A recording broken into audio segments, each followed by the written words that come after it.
Espero que estigueu bé. Avui assajarem una tècnica de gestió de la respiració. Us presentaré 5 tècniques y n'assajarem una avui. ¿Vale? Voy a por ello. Vamos. A ver. Vale. De les cinc tipologies de pràctica que vam dir que faríem durant el trimestre, avui assajarem la de la gestió de la respiració, o una de les 5 que farem. Anirem practicant aquestes 5. Val?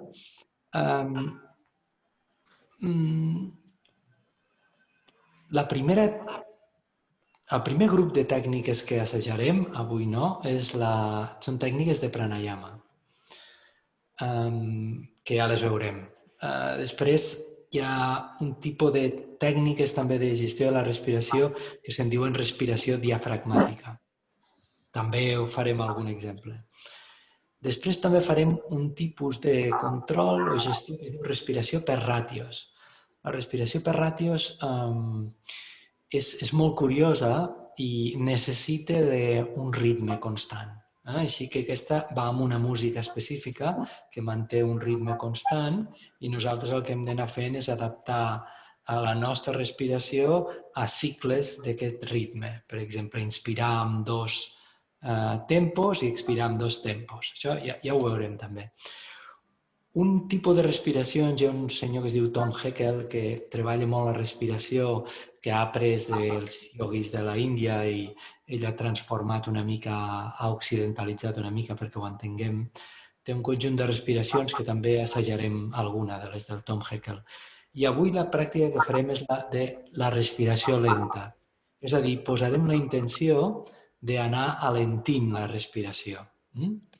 Començarem amb la respiració tal com és i a poc jo aniré donant les indicacions per alentir-la. Llavors, aquesta pràctica té 5 etapes. Anem a veure-les. És interessant que aquí presteu atenció perquè jo el que faré és guiar la pràctica en aquest sentit.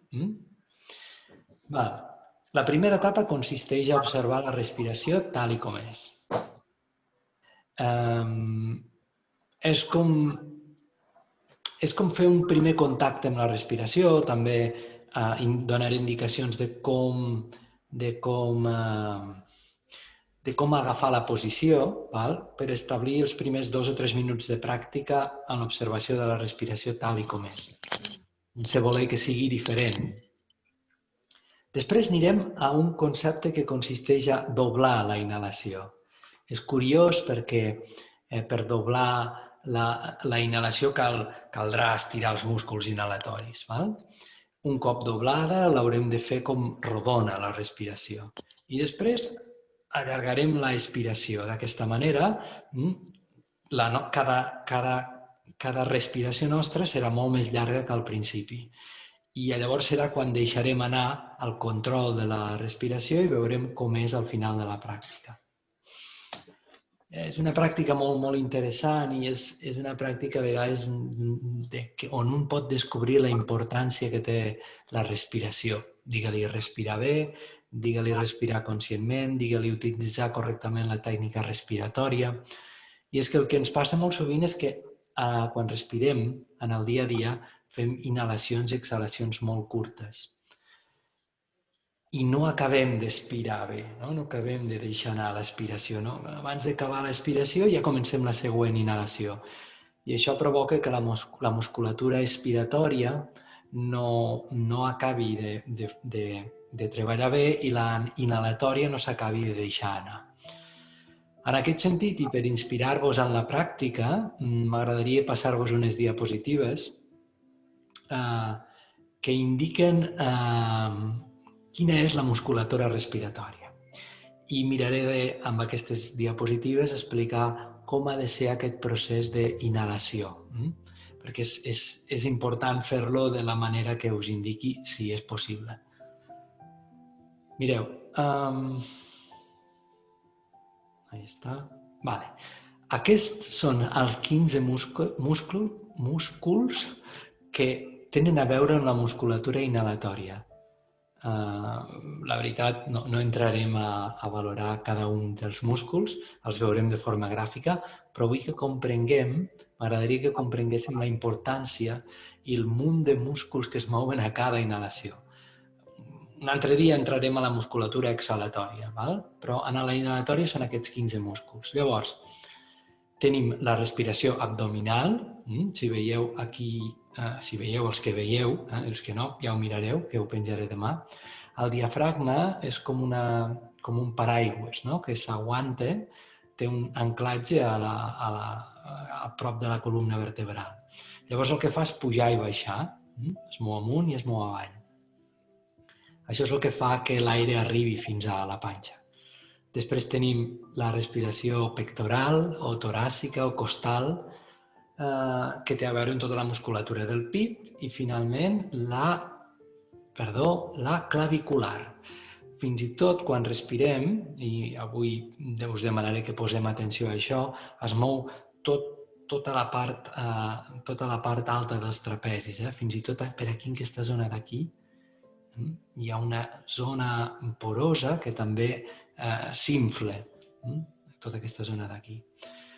La intenció serà, quan fem la inhalació, torno aquí, és començar la inhalació mirant d'omplir el ventre, després mirant d'omplir el pit i després mirant d'omplir la zona clavicular, de baix a dalt, de baix a dalt. Aquesta serà una mica la intenció. I ja està. Així que... us ha agradat la barca? Així que la intenció de la pràctica d'avui no és una meditació mindfulness o una meditació a l'ús en la qual observem la respiració i tal i com és i mirem de que l'atenció no se'n vagi. Avui l'important, i no serà fàcil, és que jo indicaré la primera fase i us deixaré uns minuts. Indicaré la segona fase i us deixaré uns minuts. I així anirem baixant i ampliant cada una de les inhalacions. El repte, com sempre, està en no perdre's, està en observar de forma equànime i curiosa què és el que passa quan poso atenció a la respiració i poso la intenció de fer-la més llarga, més rodona, més silenciosa. Jo ja aniré donant les instruccions. I ja us dic, és una tècnica per moments és excel·lent per moments d'angoixa, d'ansietat, quan la situació et supera. Nens petits també és fantàstic, això, pels nens petits entenen molt bé aquest concepte d'alentir la respiració. I, les tradicions iògiques de la Índia ja fa molts anys que treballen això a través dels pranayamas. I no és molt diferent del que farem avui. Pràctica de la respiració lenta. Alguna qüestió o pregunta? Ens queden un parell o tres de minuts. ¿Bé? ¿Sí? Se pueden hacer las tres fases al mismo tiempo, fijándote en la abdominal, en la intercostal y en la de las clavículas. ¿O vamos a ir por partes, primero por abajo y luego después? Es por partes, es así como indicas. Disculpa, que igual no me he explicado bien, Antonio. La intención es, en cada inhalación, en vez de empezar llenando el aire como sea, por donde sea, vamos a poner la intención de empezar los primeros segundos de la inhalación como si pusiéramos la intención de inhalar, de llenar el abdomen, luego llenar el pecho y luego llenar aquí arriba. ¿Sí? Es como ir subiendo. Es cuestión de experimentarlo. Y igual yo diré, cuando dé la instrucción, diré empieza por el vientre, sigue por el pecho y llega hacia la clavícula. Pero si no te sale, no te esfuerces en... Lo que quería preguntarte es si es en la misma inhalación. En la misma. En la misma, vale. No haremos respiración abdominal, respiración costal y respiración clavicular en distintas. Sí. Es una sola inhalación, todo, de abajo arriba. Entendí. Y luego exhalaremos. Entendí. Cuando exhalemos, en la segunda fase, que consiste en doblar el tiempo de la inhalación, la expiración será tal y como es. No nos fijaremos en la expiración, solo nos fijaremos en la inhalación, intentaremos inhalar el doble de lo normal.